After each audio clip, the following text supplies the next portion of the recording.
यह सवाल भी बहुत अच्छा सवाल है। बस देखने में लग रहा है पता नहीं कैसे बनेगा। ध्यान से बनाओगे ना तो एक बार में बन जाएगा।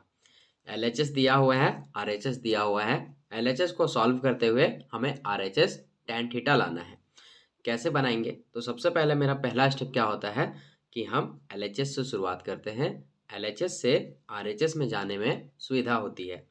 तो यहाँ पे हम लिखेंगे एलएचएस से sine theta minus two sine cube theta by two cos cube theta minus cos theta.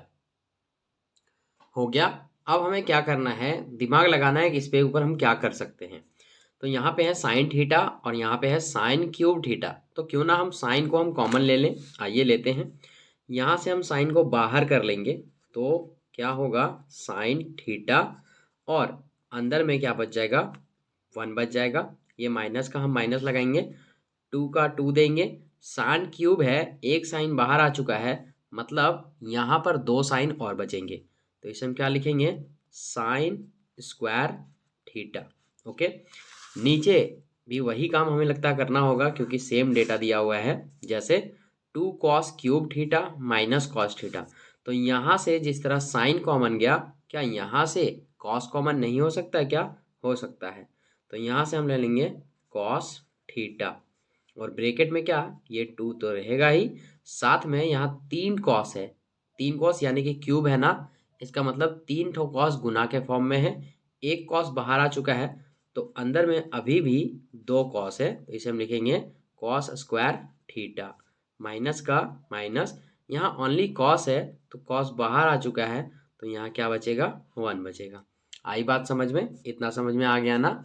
चलिए, अब यहाँ पर आप देखेंगे तो हमें tan थीटा लाना था।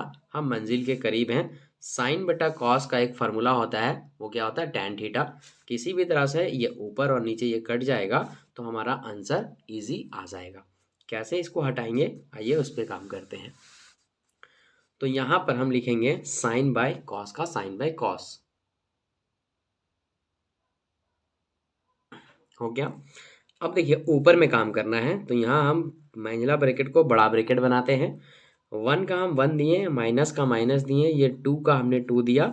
अब ये जो साइन स्क्वायर थीटा है ना, इसका एक फार्मूला होता है।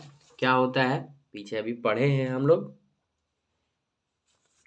साइन स्क्वायर थीटा बराबर 1 माइनस कॉस स्क्वायर थीटा। तो इसके जगह पे क्या हम ये बिठा सकते हैं क्या? हाँ, बिठा सकते हैं। तो यहाँ पे हम इसके जगह पे बिठा देंगे 1 माइनस कॉस स्क्वायर थीटा और ये बड़ा ब्रैकेट। नीचे हमें कुछ नहीं, ज्यों का त्यों इसे सेम का सेम उतार देना है। 2 कॉस स्क्वायर थीटा माइनस का 1। ठीक है, हमने इसलिए किया ताकि ऊपर नीचे ये कट जाए। अभी देखना ये कैसे कट जाएगा। फिर से हम यहाँ लिखेंगे साइन थीटा बटा कॉस थीटा।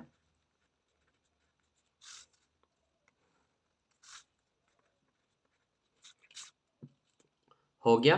अब यहाँ पे आप आइए तो ये हमारा बड़ा ब्रैकेट का बड़ा ब्रैकेट रहेगा, 1 का 1 होगा यहाँ पे। ये जो 2 है ना, ये 1 के साथ गुना हो जाएगा।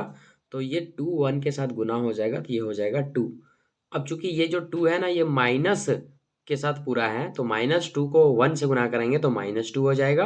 अब ये माइनस ना कॉस स्क्वायर से गुना होगा तो -2 और माइनस कॉस गुना जब होगा तो ये हो जाएगा 2 कॉस स्क्वायर थीटा। किस में हो जाएगा, तो ये प्लस में हो जाएगा। ओके। इसके बाद नीचे हमारे पास क्या है, तो ये है 2 कॉस स्क्वायर थीटा माइनस का 1। क्लियर। अब आइए आगे, फिर से हम यहाँ पे sine theta by cos theta लिखेंगे।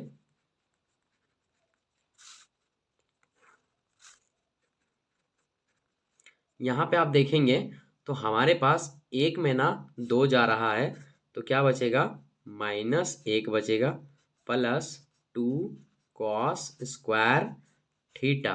नीचे फिर से यही चीज लिखेंगे 2 कॉस स्क्वायर थीटा माइनस का 1। एक स्टेप और चलेंगे, हमारा आंसर आ जाएगा। फिर से हम यहाँ लिखेंगे साइन थीटा बटा कॉस थीटा।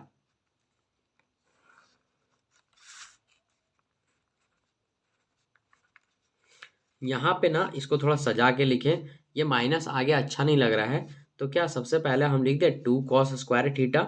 हाँ, लिख दीजिए 2 कॉस स्क्वायर थीटा। उसके बाद ये लिखते हैं माइनस का 1।